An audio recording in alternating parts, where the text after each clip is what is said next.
Juliana Rosa na linha conosco nesse comecinho de semana, já repercutindo a fala do presidente do Banco Central a respeito da inflação, né, Ju? Na semana passada divulgávamos os números do PIB, crescimento do Produto Interno Bruto, aí trazendo boas notícias. E agora a palavra da visão do chefe do Banco Central a respeito do alcance da meta e a inflação. Conta pra gente. Bom dia nada, boa tarde para você. Boa tarde, Débora, Fábio. Boa tarde para o Oi, nosso Ju. ouvinte.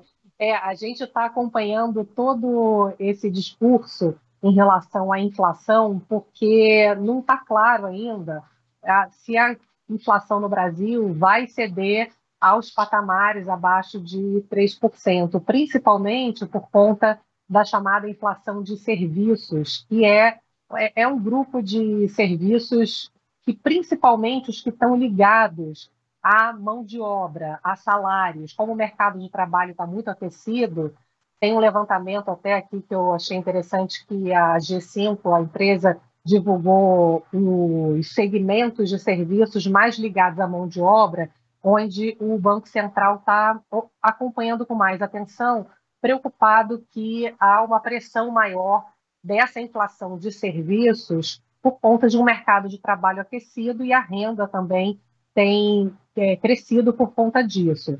É a parte que engloba itens como manicure, cabeleireiro, barbeiro, empregado doméstico, costureira, psicólogo, dentista, médico, fisioterapeuta. É um grupo de serviços prestados às famílias que tem subido acima do previsto.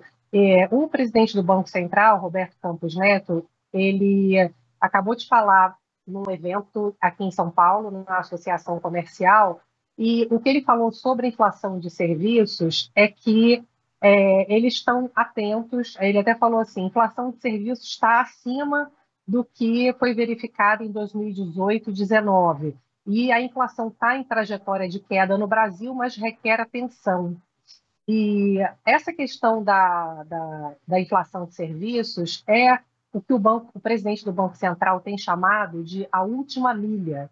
Ele tem falado, olha, é a parte mais difícil do processo de desinflação. Isso está acontecendo em outros países, não só aqui no Brasil, mas aqui no Brasil a gente tem uma dificuldade ainda maior de puxar para baixo essa inflação de serviços, porque a gente tem os reajustes de preços muito baseados na inflação passada, que é a indexação. Então, os salários vão acompanhando não a inflação atual, mas a inflação de 12 meses atrás. Então, a gente está acompanhando toda essa discussão, porque nos últimos dados que a gente trouxe aqui, inclusive na semana passada, os dados da inflação vieram melhores. Aquele dado da prévia da inflação oficial, o IPCA 15, de fevereiro, ele veio abaixo das previsões. E aí a gente, né, achou bom, uma boa notícia, só que, como o diabo mora nos detalhes, os detalhes ali dentro do resultado da inflação abaixo do previsto no geral é que essa parte de serviços ela veio pior. Então ela está mais alta do que se esperava. E aí você tem ali esse olhar com lupa para ver se é algo pontual ou se é uma... Porque aconteceu no passado, começou a perder força essa inflação de serviços, e aí no final do ano, os últimos 3 meses do ano, começou a subir, inverteu a tendência de queda. E agora, nesse primeiro resultado do ano, ela diminui, mas ela diminui devagarzinho. Então, são detalhes importantes, porque a depender de como que vai se comportar a inflação de serviços, a gente pode ter uma inflação abaixo de 4% esse ano, podemos chegar a 3,5%, podemos ter uma inflação menor, como podemos ter uma inflação maior se essa parte da inflação de serviços ela demorar mais a cair. Então, vai fazer diferença para a gente entender até onde vai a inflação esse ano e também, claro, o espaço para corte de juros. O que está muito claro hoje é que o Banco Central já garantiu que vai fazer mais 2 cortes de juros em 0,5 ponto percentual nessa reunião agora de março e na reunião de maio.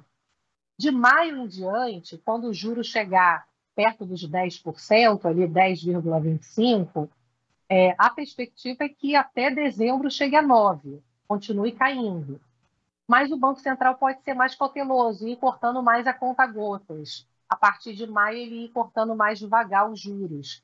E isso vai fazer muita diferença, o ritmo, claro, e também até onde vai chegar os juros no Brasil, porque o juro menor é a grande mola impulsionadora do crescimento desse ano. É a partir da redução do custo de crédito que estão baseadas nas premissas aí de um crescimento que pode ser melhor agora em 2024. Então, a gente vai seguir acompanhando e também as declarações sobre os Estados Unidos, que é também um país que está demorando a reduzir juros, e o presidente do Banco Central citou também o olhar em relação aos Estados Unidos, a preocupação com os Estados Unidos. Aí ele fala assim: temos atenção sobre o que o Banco Central americano vai fazer com a taxa de juros lá nos Estados Unidos, que também vai fazer diferença aqui no Brasil. Quanto que a gente pode reduzir juro e quanto que isso pode impactar a trajetória do dólar também. Então está tudo ali caminhando junto também, né? Um olho aqui, um olho lá, nessa perspectiva que é de cautela, mas ainda um copo mais cheio do que vazio, certamente, nessa perspectiva de queda de inflação no Brasil.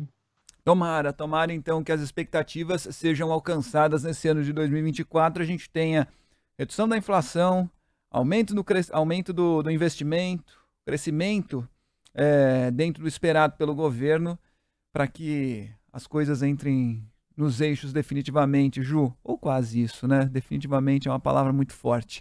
Ju, até amanhã, obrigado. Um beijo. Até amanhã, um beijo.